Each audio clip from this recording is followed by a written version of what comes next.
할렐루야. 1월 17일 수요일 새벽입니다. 오늘은 느헤미야서 6장 말씀을 묵상하도록 하겠습니다.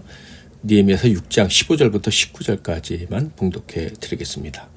성벽 역사가 52일 만에 엘루럴 25일에 끝나매 우리의 모든 대적과 주에 있는 이방 족속들이 이를 듣고 다 두려워하여 크게 낙담하였으니 그들이 우리 하나님께서 이 역사를 이루신 것을 알미니라.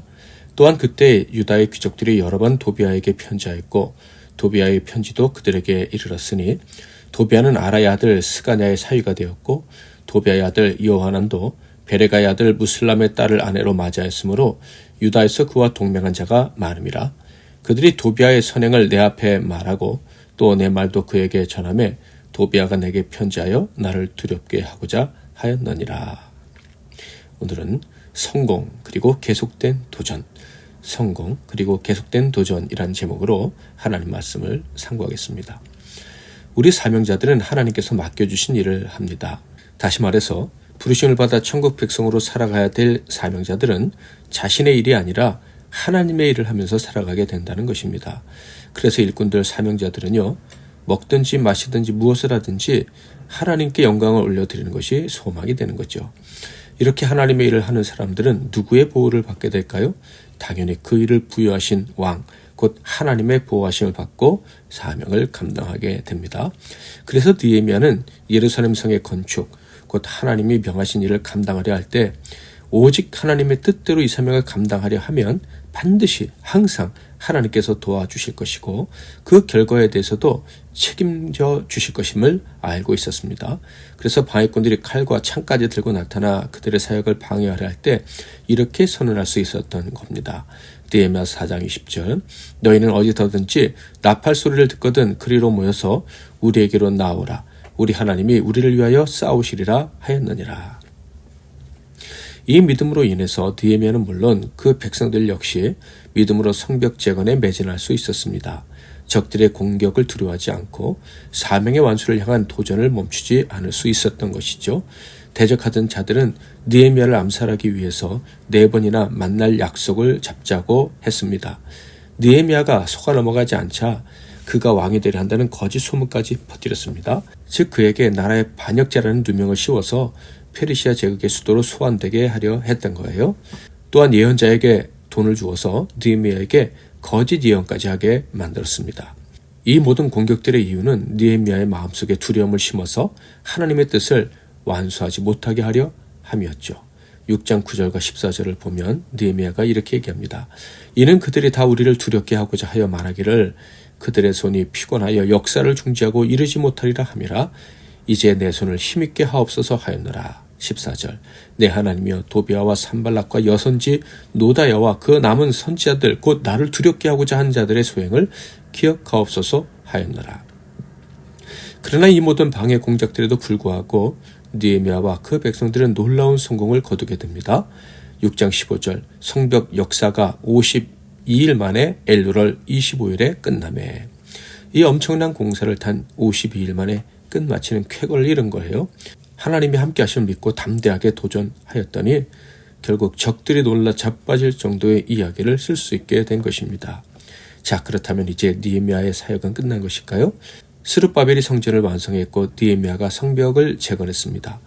이렇게 모든 것이 회복되었으니 이제 그는 페르시아로 돌아가면 될까요? 결코 그렇지 않았죠. 지금까지 그와 백성들이 하나님의 뜻에 순종함으로 맺은 열매는 보이는 것이었죠. 이제는 보이지 않는 열매를 맺어야 될 때가 된 것입니다. 보이는 하나님의 집, 하나님의 나라를 넘어서 보이지 않는 하나님의 나라를 재건해야 되는 거예요. 6장의 마지막 부분은 바로 보이지 않는 나라의 재건을 위해 도전해야 하는 강력한 이유를 보여줍니다. 17절부터 19절 또한 그때 유다의 귀족들이 여러 번 도비아에게 편지하였고 도비아의 편지도 그들에게 이르렀으니 도비아는 아라의 아들 스가냐의 사위가 되었고 도비아의 아들 여호하난도 베레가의 아들 무슬람의 딸을 아내로 맞이하였으므로 유다에서 그와 동맹한 자가 많음이라. 그들이 도비아의 선행을 내 앞에 말하고 또 내 말도 그에게 전하매 도비아가 내게 편지하여 나를 두렵게 하고자 하였느니라. 이 말씀은요, 유대 귀족들이 느헤미야를 두렵게 하려 했던 그 악한 자들과 내통하고 있었다는 것을 보여주는 거예요. 하나님의 왕되심과 하나님의 보호하심만을 의지하겠다는 믿음의 증표로 성전과 성벽을 재건한 것입니다. 그런데 다른 사람도 아니고 이 귀한 사역에 앞장섰던 귀족들이 어떻게 하면 세상과 더 좋은 관계를 맺어 이익을 남길까라는 생각에 사로잡혀서 하나님이 미워하신 행동을 하고 있었던 것입니다. 양다리 곧 우상 숭배자의 길에서 완전히 떠나지 못하고 있었던 거예요. 그들이 하나님과 함께 의지하고자 했던 그 세상은 바로 느헤미야를 두렵게 하려고 했던 악한 자들, 하나님의 대적들이었습니다. 그럼에도 불구하고 이 지도자들이 자신들의 배를 채우기 위해서 그 악한 길을 가고 있었던 것이죠. 오늘 말씀해 주시는 교훈은 무엇입니까? 주의 길을 가려는 자는 마지막까지 도전하려는 마음의 결단이 있어야 된다는 것입니다. 아무리 위대한 믿음의 성공, 성취를 이뤘다 해도 마귀의 공격은 멈추지 않을 것임을 알아야 한다는 것이죠. 그러므로 주의 길을 가는 자들은요, 두려움이나 어려움이 밀려오는 것을 이상하게 여기면 안 됩니다. 언제나 그 두려움, 어려움에 맞서 싸우고 그 어떤 어려움, 두려움이 밀려온다 할지라도 주의 일을 완성하기 위한 도전을 멈추면 안 된다는 것을 늘 기억해야 합니다. 특별히 주님께서 맡겨주신 사명을 완성했다고 생각될 때에도 주의해야 합니다. 우리의 어리석음으로 말미암아 속은 없고 겉만 번지르르한 성공에 속지 않아야 된다는 거예요. 선줄로 생각한 자는 넘어질까 주의하라 라는 말씀을 기억하면서 보이는 부분뿐만 아니라 보이지 않는 부분까지 하나님이 기뻐하시는 성취를 이루었는가 늘 생각하면서 참으로 하나님이 기뻐하시는 열매가 가득한 삶을 살기 위해 최선을 다해야 하는 것입니다. 당신의 그 섬김이 찬양하고 기도하겠습니다. 당신의 그 섬김이 천국에서 해같이 빛나리. 당신의 그 겸손이 전국에서 해같이 빛나리. 당신의 그 믿음이 전국에서 해같이 빛나리. 당신의 그 충성이 전국에서 해같이 빛나리. 주님이 기억하시면 족하리. 예수님 사랑으로 가득한 모습, 천사도 흠모하는 아름다운 그 모습, 천국에서 해같이 빛나리.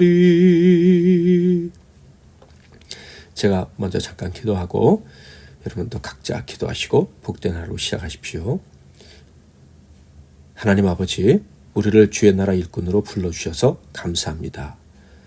불러주셔서 또 사명을 주시고 또 사명을 받았기 때문에 예수님처럼 마귀의 공격도 받게 하시고 또 마귀의 공격임을 깨닫고 그것과 싸울 수 있는 용기도 주셔서 감사합니다. 예수님처럼 마지막 날까지 깨어있게 하옵소서.